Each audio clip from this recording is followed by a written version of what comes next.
दिल्ली में किसानों के आंदोलन का आज 15वां दिन है। लगातार 15 दिनों से किसान आंदोलन पर डटे हुए हैं। केंद्र सरकार से मिला प्रस्ताव किसानों ने ठुकरा दिया।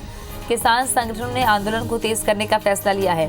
14 दिसंबर को पूरे देश में प्रदर्शन किया जाएगा। नासिर गौरी हमारे सहयोगी दिल्ली से सीधे जुड़ गए हैं, ले चलते हैं आपको।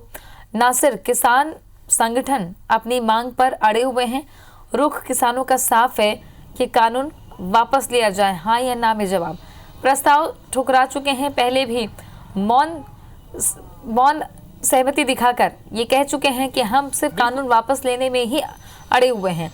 सरकार का क्या पक्ष है? अब किसान आगे किस रणनीति के तहत काम करेंगे?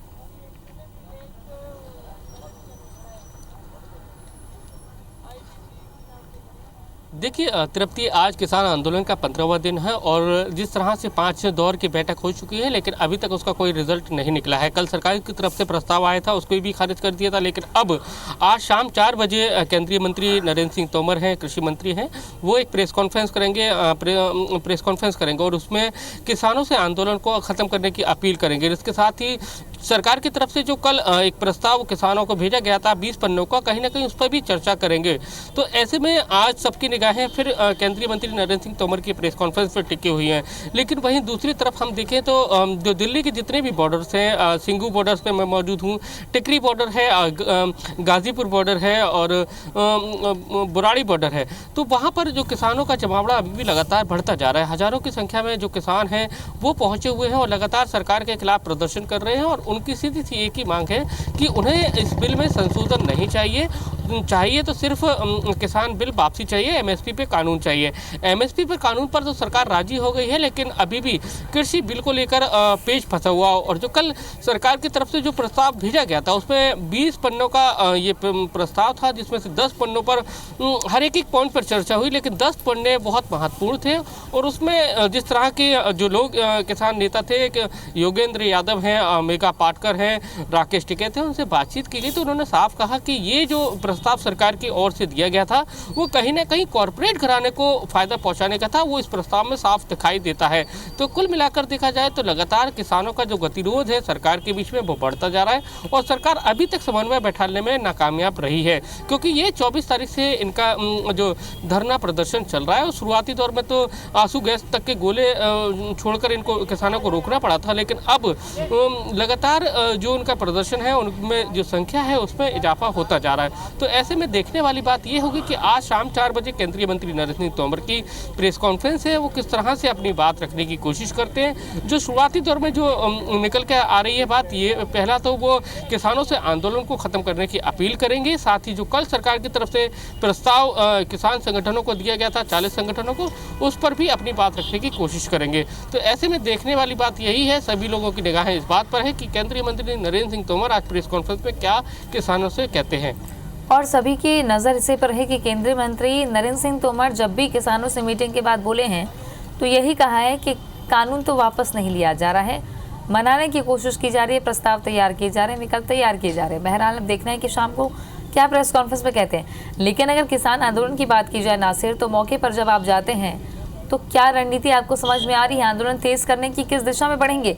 चूँकि बॉर्डर जाम है, और क्या दिल्ली को और पूरी तरीके से घेरने के लिए किस तरीके की रणनीति और अपना सकते हैं किसान?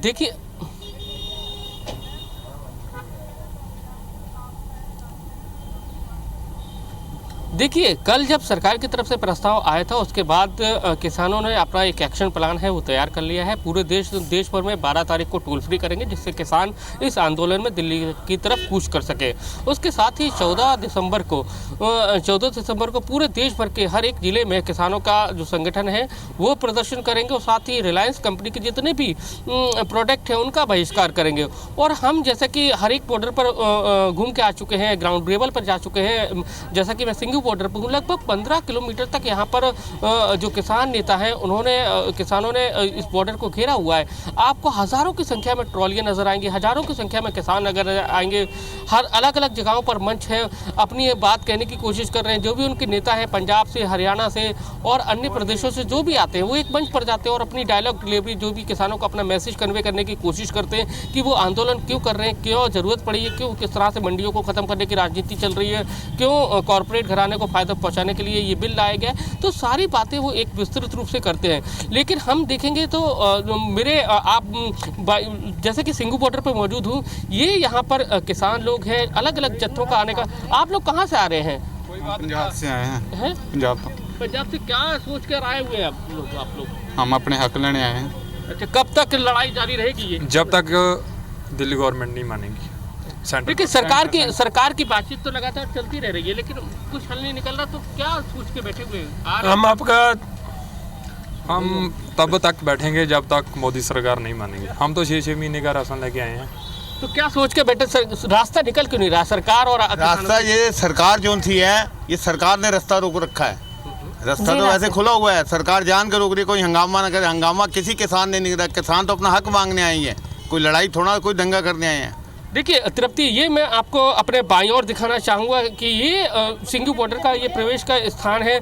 यहाँ से एंट्रीज होती है और यहाँ पर सारे लोगों को रोका जा रहा है। उसके बाद हरियाणा लग जाता है, हरियाणा का ये सोनीपत जिला लग जाता है, महज 1 किलोमीटर बाद लग जाता है। तो वहाँ पर ये किसानों का जो कुनबा है, वो कई सारे किसान हैं, हज़ारों की संख्या में किसान हैं, वो वहाँ पर डेरा डाले हुए हैं। तो कुल मिलाकर देखा जाए तो अभी सरकार और किसानों के बीच में लगातार गतिरोध जारी है। नजर बना रखिएगा। नासिर, शुक्रिया आपका जानकारी के लिए। तो कल केंद्र सरकार से